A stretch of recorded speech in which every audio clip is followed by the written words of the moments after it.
Berita pertama, Luca Marini terang-terangan menolak untuk hanya jadi pembalap penguji. Meskipun masih belum tentu dapat kursi di mana, karena semakin kesini semakin hanya VR46 dan Trackhouse mungkin yang masih kosong, mungkin Tech 3.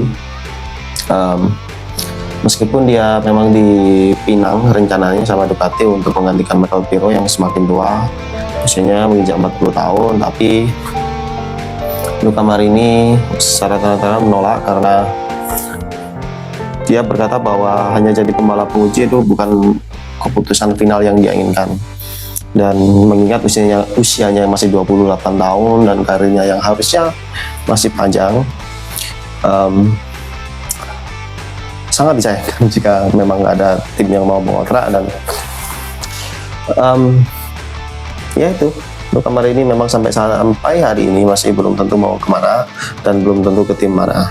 Jadi Luca Marini menolak untuk dan tidak menjadikan opsi menjadi pembalap penguji adalah tujuan dari Luca Marini. Berita kedua, rumor valid Monster Energy datang ke Mugello dengan Aprilia. Jadi sejak kemarin memang Monster Energy dikabarkan memang akan menjadi sponsor title utama dari Aprilia, dan rumornya adalah valid dan betul. Dan akhirnya di Mugello minggu ini Monster Energy resmi menempel sebagai sponsor utama, title sponsor dari Aprilia Racing.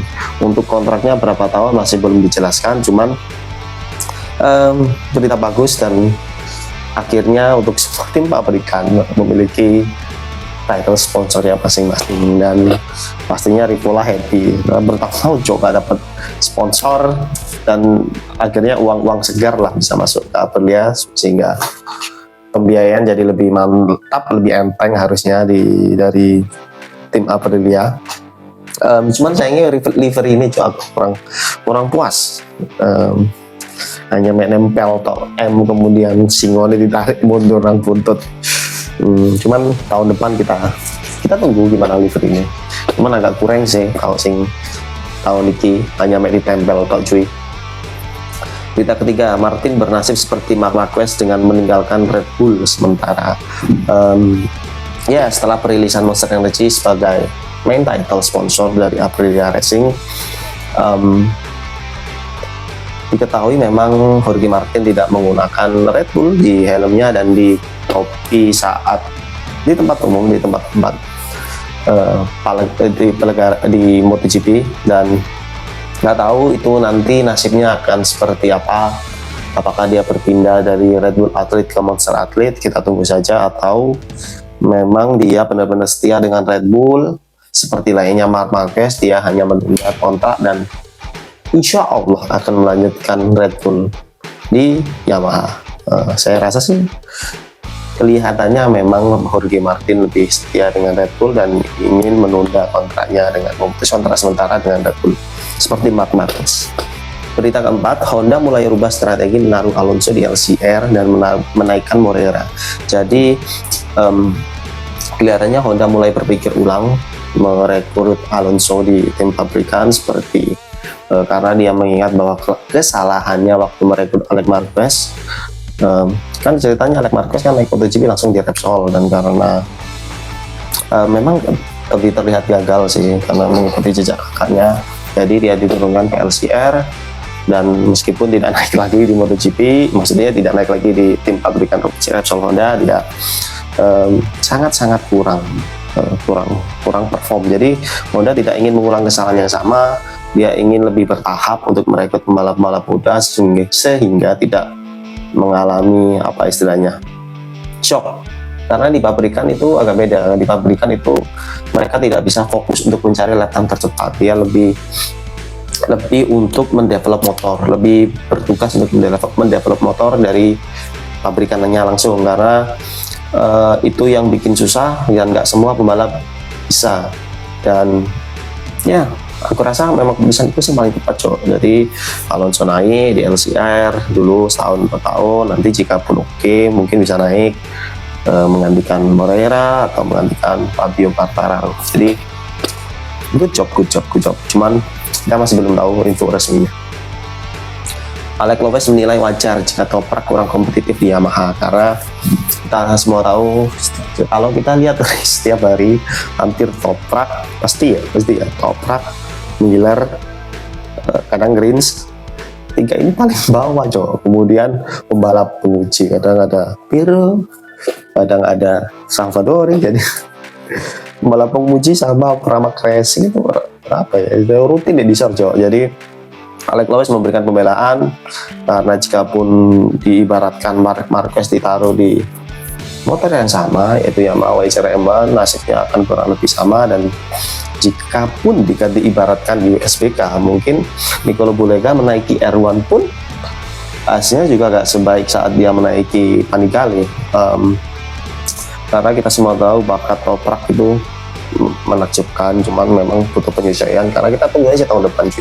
Tahun depan pakai Pirelli ya, kemudian semua di reset peraturannya, regulasi, turun mesin ke 850 cc semua mulai dari nol. Nah itu kita bisa menilai Toprak ini sangat mantep apa diajak sih, karena lagi kelas para raja cuy.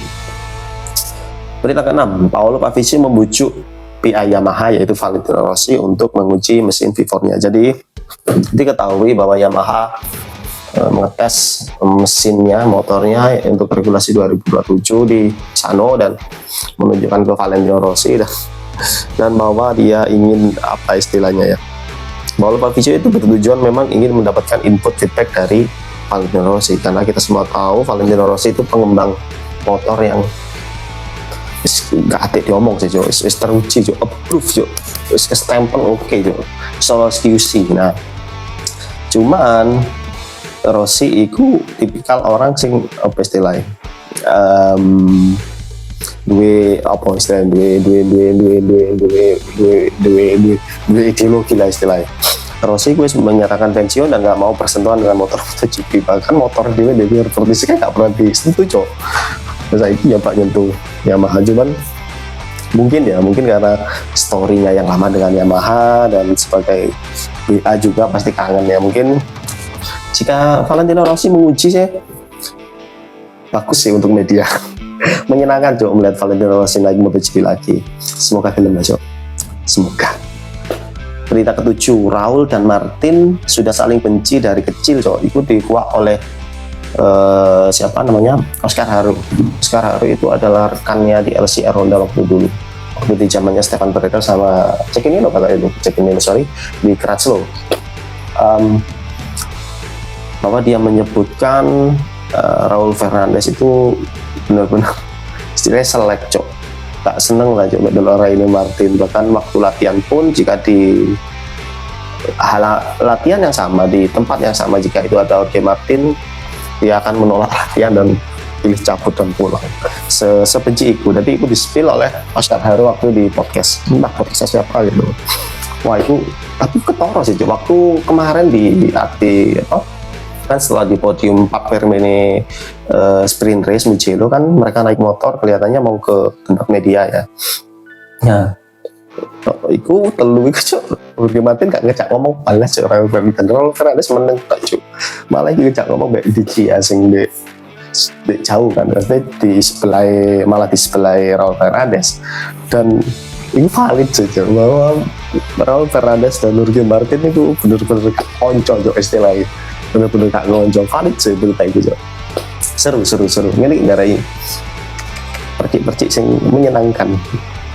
Berita ke-8, Liberty Media rasanya agak goyah dengan nasib MotoGP. Kenapa? Karena sejatinya Liberty Media memang menargetkan kesuksesannya seperti F1, dan kita semua tahu kendalanya adalah F1 itu benar-benar apa ya istilahnya, olahraga yang berbahaya, cuman nggak seberbahaya MotoGP tentunya.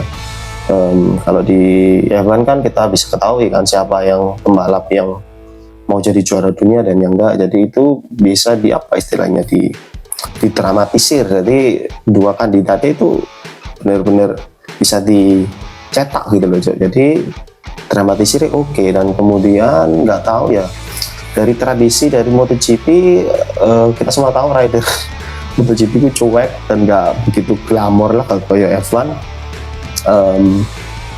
Kemudian pasarnya juga bukan pasar-pasar yang kayak di Eropa, Amerika, lebih ke Asia. Jadi mereka takut cara mereka meramu MotoGP seperti F1 itu gagal. Bahwa kita semua tahu, bahkan berencana dengan adanya sprint race pun itu jadi agak kacau, pengeluaran lebih banyak, resiko lebih tinggi, dan klasemen nggak menentu malah. Jadi itu sih yang dikhawatirkan oleh Liberty Media, bahwa cara mereka meramu MotoGP dengan gaya F1 akan gagal. Berita ke-9, MotoGP akan hanya dengan satu motor. Agak sulit sih ya. Jika MotoGP hanya dengan satu motor, jadi kayak WSBK kan. Banyak kemungkinan kerusakan yang jika kesalahan sedikit pun di Jumat ataupun Sabtu itu akan merembet sampai race. Seperti kita tahu bahwa F1 kadang itu kalau kerusakannya fatal sampai kayak balapan, karena gak nutut istilahnya, dan ini aku gak sampai gak mari. Nah, dengan seperti itu mungkin mencoba pakai apa ya istilahnya, menaikkan pamor dari mekanik, seperti pit stop mungkin nanti bisa dinaikkan kalau itu benar-benar dijalankan. Cuman kendalanya itu apa ya, nggak tahu ya, kita semua tahu bahwa WSBK pun seperti itu, dan kita sebagai penonton pun kayak DB aja ya cuy, kayak kita dulu F1 bener-bener pit stopnya kayak tertata rapi gitu. Kemudian dengan hanya satu motor nggak akan ada flag to flag, nggak akan ada drama pergantian motor, jadi bener-bener timing mungkin ataupun red flag ya, malah menyebalkan. Tapi yang benar-benar garis bawahi mungkin skenario pembalap akan berubah sih Jo. Jadi kayak pembalap sing ngusul kayak Marc Marquez, Pedro Acosta, siapa mana sing bener sering crash gitu, Alex Marquez. Wah itu bahaya sih. Mungkin pembalap kayak Luca Marini, De Gia itu sekarang crash itu laris manis Jo. Harusnya memang kalau itu hanya satu motor. Berita terakhir, Paulo Bonora memperingatkan keempat rider Aprilia supaya saling menghormati. Jadi karena kejadian di Catalunya kemarin, Raul Fernandez dan Jorge Martin crash, apalagi dasar adika akur, jadi lebih mantap sih dramanya. Mereka itu istilahnya membuat keputusan supaya mengumpulkan keempat pembalap Aprilia, gak hanya pabrikan tok, tim-tim tok, enggak, semua, supaya totally respect each other. Jadi harus benar-benar berhati-hati jika ingin menyalip pembalap yang sedang memperebutkan gelar juara, karena sama-sama Aprilia. Jadi kalau di game friendly fire lah, jadi sampai friendly fire satu sama lain.